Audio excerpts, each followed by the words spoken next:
Mes chers étudiants, on a révisé, on a appris, on a mis l'accent sur un certain ensemble de concepts, on a compris des approches telles que l'approche micro et les caractéristiques même de l'approche macro, qui est l'opposé de la première, et on a besoin de travailler des exercices.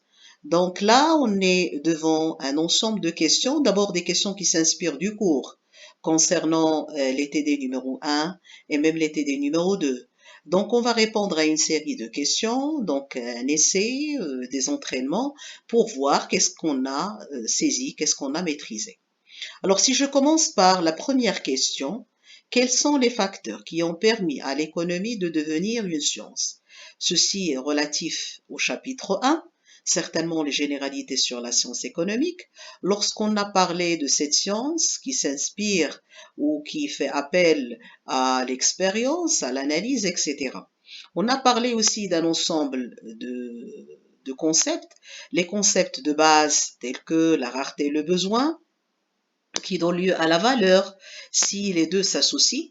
Et puis on parle de la production qui mène à la répartition des revenus, qui donne lieu à la répartition ou bien à la demande, etc. Et puis il y a d'autres concepts liés à l'analyse, c'est le cas de l'hypothèse, de la théorie et puis de la loi. Et il est nécessaire de faire ces distinctions encore entre la structure, le système et le régime économique.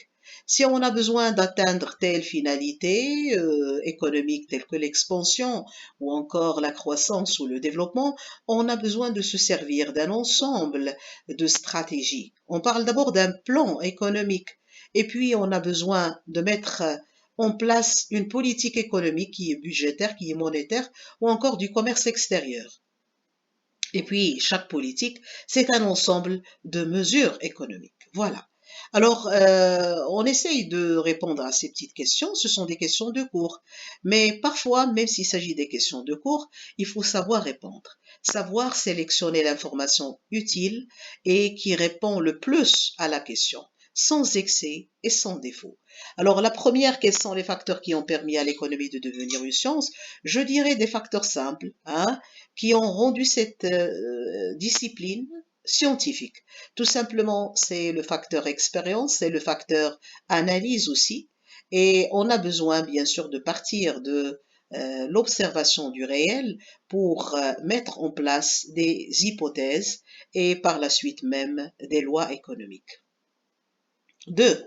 Comment passe-t-on de l'hypothèse à la loi? Ben, c'est clair. Entre l'hypothèse et la loi, il y a la théorie. Donc, je passe de l'hypothèse à la loi à travers la théorie, qui n'est que cette idée de base, cette idée provisoire, qui a été testée, contrôlée, vérifiée par l'expérience, mais lorsqu'elle est vérifiée avec succès, elle se convertit en loi économique. 3. Quelle est la différence entre la production et la productivité?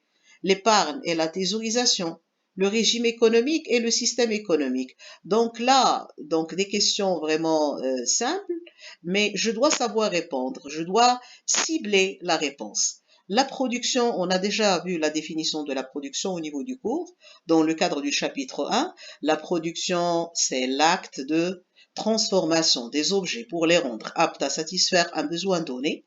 Et par voie de conséquence, je peux produire plusieurs types de produits. Aussi, c'est un acte de déplacement des objets d'un lieu vers un autre lieu, quand je parle des productions extractives, minières. Alors, la production, à la différence de la production, c'est une question de perfection, c'est une question de qualité. Quand je produis, et je parle de la productivité dans ce sens, c'est le fait d'arriver à produire une masse de produits, donc de biens et services, mais pendant un laps de temps bien limité. Elle est déjà mesurée par un rapport, c'est la quantité produite des biens et services et sur le nombre d'heures de travail. Plus le nombre d'heures de travail est grand, hein, plus le rapport est petit. Mais pour parler d'une productivité importante, je dois réduire le nombre d'heures de travail. Donc je dois réduire cette charge liée à la production, qui est la charge de la main-d'œuvre, et parfois je parle même de la charge du capital. Donc c'est possible dans ce sens-là. Donc c'est ça la différence entre les deux. La productivité, c'est lorsqu'il y a cette perfection de la production. L'épargne et la thésaurisation, je peux dire que l'épargne et la thésaurisation présentent la même définition, mais l'épargne, c'est une thésaurisation avec intérêt, puisque c'est une conservation de la valeur, mais avec une rémunération, avec une contrepartie, contrairement à la thésaurisation, les yaldehar ou le Le régime économique, le système économique, c'est encore la même chose. Les deux expriment l'ensemble des règles juridiques institutionnelles qui conditionnent une activité donnée. Il y a nidam, mais le système a un aspect abstrait alors que le régime, il a un aspect concret. Expliquez les notions suivantes. Un modèle de développement, un modèle d'habillement, un modèle de consommation. Un modèle de développement, c'est un exemple typique de développement. Et donc, les caractéristiques au sujet de ce développement, c'est lié à l'organisation, c'est lié à la structure et c'est lié aussi au système de développement. Le nationalisme, donc, c'est le caractère de tout ce qui appartient à l'État. La spécialisation qualification, je peux dire que la spécialisation, d'abord, c'est un concept qui est lié à Adam Smith, le fondateur de l'école classique, qui parle de l'augmentation de la production du travail suite à l'organisation du travail, à travers la répartition des tâches. Donc c'est ça la définition, la spécialisation, c'est le fait de répartir les tâches de travail pour organiser le travail afin d'arriver à une augmentation de la production. Mais vous êtes qualifié pour le faire, c'est encore cette performance dans la production parce que vous avez le savoir et le savoir-faire. Alors que l'instabilité, c'est l'état de crise, un état de déséquilibre. Il y a un déséquilibre qui peut être social, qui peut être politique, qui peut être économique. Donc c'est un état donc de crise quelque part. Cinquième question, présenter le circuit économique triangulaire de production, d'investissement, de dépenses. Donc, par où commencer? Est-ce par la dépense, qui veut dire la consommation, ou par l'investissement, ou par la production? En fait, c'est par l'investissement. L'investissement qui donne lieu à la production, qui donne lieu encore à la dépense à travers la circulation des revenus. Parce que l'investissement, c'est l'acte d'acquisition des moyens de production nécessaires à la production. Une fois fait, je peux créer, je peux produire les biens et services et puis je peux répartir le revenu aux agents qui ont participé à la production pour aboutir après à une consommation au sens large, à une dépense qui peut être une thésaurisation, qui peut être un investissement, qui peut être une épargne, etc. Voilà. Pour les TD numéro 2, on va voir des questions relatives au chapitre d'apprentissage, de dissertation, le chapitre de l'histoire de la pensée économique. Alors à ce sujet-là, comment je peux répondre à des questions en s'inspirant du cours? Par exemple, pour la première, comment l'équilibre dans l'économie islamique touche l'individu et la collectivité d'une part, et le moral et le matériel d'autre part? Je peux souligner la question de l'équilibre. Aussi l'individu et la collectivité face au moral et matériel. Donc l'équilibre, cela veut dire tout simplement, il y a une production, il y a une richesse, il y a une valeur dans cette économie. Dans quelle mesure cette richesse qui a été créée touche l'individu, mais aussi la collectivité, et d'autre côté, c'est le moral et le matériel qui figurent. Et c'est clair, parce qu'on produit, et toute production, elle est faite par l'individu. Donc, elle est individuelle. On crée de la valeur par le travailleur lui-même. Mais c'est une valeur qui doit respecter des principes. Une valeur d'abord qui doit viser l'intérêt de la collectivité, l'intérêt social. Et encore, c'est une production qui doit apparaître dans le circuit économique. Elle doit être réelle et effective. Donc, elle est matérielle, elle est matérialisée, elle est tangible. Et encore faut-il respecter les interdits. Donc, respecter le moral, la déontologie des choses dans cette production et éviter un certain ensemble d'activités qui sont le monopole, la spéculation et l'intérêt et le monopole. 2. Relever les divergences entre l'économie islamique et les courants des mercantilistes et des physiocrates. S'il s'agit d'un sujet de dissertation, j'aurai besoin de présenter une introduction, de présenter un développement et de présenter aussi une conclusion. Donc à ce niveau-là, j'aurai besoin d'abord d'une préparation de terrain. Donc, une petite introduction qui est l'ébauche de cette petite analyse de ce sujet de dissertation. Quand je parle des pensées économiques, de la phase pré-scientifique, je peux mettre là-dedans l'économie islamique, les différents courants qui ont connu leur émergence en Europe au cours entre le 16e et le 18e siècle. Il s'agit des courants des mercantilistes et des courants des physiocrates. Donc, ces différentes pensées ont présenté des idées au sujet de la création de la valeur. Où résident les divergences? Et par voie de conséquence, je présente le plan. Donc, il y a un plan où figurent les différentes pensées qui sont étalées d'une façon horizontale. Donc, horizontale, c'est-à-dire j'explique, mais d'une façon non détaillée. Sinon, c'est vertical là où je présente une analyse qui est profonde au fur et à mesure.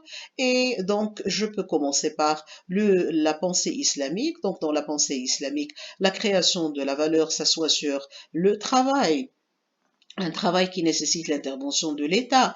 Et donc, je cite un petit peu le cours d'une façon donc simplifiée. Aussi, le cas des courants mercantilistes et des physiocrates. Donc, du côté des mercantilistes, la source de la valeur, c'est la monnaie, c'est l'or et l'argent. Et en effet, les mercantilistes demandent, au même titre que les musulmans, l'intervention de l'État. Mais il y a une différence au niveau de cette source de la valeur entre les musulmans et les mercantilistes. Et encore, du côté des physiocrates, il y a une autre source de la valeur, c'est la terre, c'est l'agriculture, c'est la source divine, et encore, ils demandent un libéralisme. Voilà, il y a une très grande divergence entre les trois pensées, et par voie de conséquence, je conclus. Alors, différentes idées au sujet de la création de la valeur, et en demandant soit l'intervention de l'État ou le désengagement de l'État, c'est le cas de ces trois pensées. Pourquoi les courants des mercantilistes et des physiocrates n'ont pas été classés dans le cadre des écoles de la pensée économique? D'abord, trois grandes raisons ou quatre grandes raisons. Les mercantilistes et les physiocrates n'ont pas été considérés comme des pensées scientifiques. Même on a casé ces différentes pensées dans la première phase, qui est la phase de l'économie pré-scientifique. Tout simplement parce que leurs idées n'étaient pas très articulées et leurs idées n'étaient pas des profondes démonstrations économiques. Encore, les penseurs, les auteurs n'étaient pas de véritables spécialistes économistes, mais de simples hommes d'État, des fonctionnaires, des avocats qui s'intéressaient à des problématiques économiques et qui essayaient de donner des solutions ou des petites analyses simples dans le domaine de la pensée économique. Pourquoi dit-on que la doctrine mercantiliste est interventionniste? Alors tout d'abord, interventionniste parce qu'il demande l'intervention de l'État. Il demande un appui de l'État pour assurer le développement de l'industrie. Et c'est populationniste encore parce qu'il demande une croissance, il recommande une croissance démographique pour avoir une main-d'œuvre à bon marché, c'est-à-dire une main-d'œuvre abondante, mais avec un faible salaire, ce qui va servir l'industrie. Monétariste parce que la source de la valeur, c'est encore la monnaie, c'est l'or et l'argent. Et encore finalement, pour passer à nationaliste. Donc nationaliste, il demande une accumulation de l'or et de l'argent, donc de la monnaie, mais à l'intérieur de la nation, à l'intérieur des frontières. Selon les marginalistes, quel est le bien le plus valorisé, le pétrole ou bien l'eau? On sait que selon les marginalistes, autrement les néoclassiques, la chose qui donne la valeur, c'est la rareté. Plus le bien est rare, plus sa valeur augmente. Et généralement, le pétrole est rare. Donc, il est plus rare que l'eau, donc il acquiert plus de valeur que l'eau. Expliquer. Donc, on va expliquer ces différentes notions qui sont des notions liées à Marx, à Karl Marx. Alors, pensée marxiste, on trouve la notion de la monnaie. Donc, la monnaie, c'est juste un moyen de paiement, un étalon universel, un moyen d'échange qui peut prendre plusieurs formes.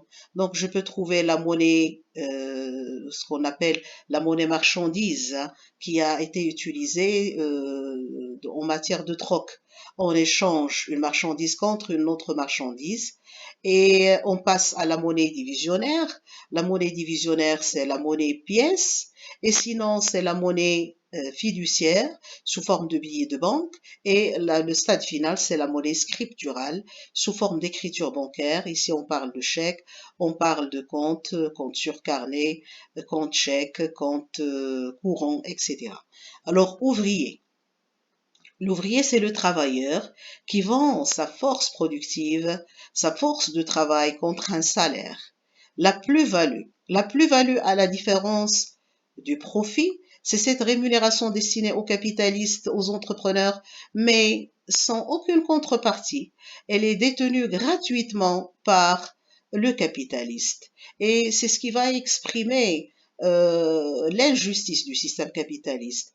Donc, cette plus-value, il est tiré de deux façons, soit d'une façon absolue à travers l'augmentation des heures de travail nécessaires.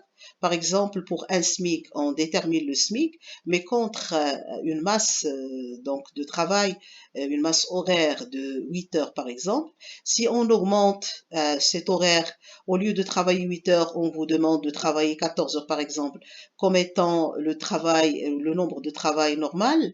Ici, on parle d'un excès d'exploitation dans la mesure où on parle d'une plus-value absolue. Mais si vous parlez de la plus-value relative, lorsqu'on demande à l'ouvrier de travailler des heures de travail supplémentaires, si on gonfle ces heures de travail supplémentaires, il y a toujours une exploitation, mais elle est faite d'une façon relative.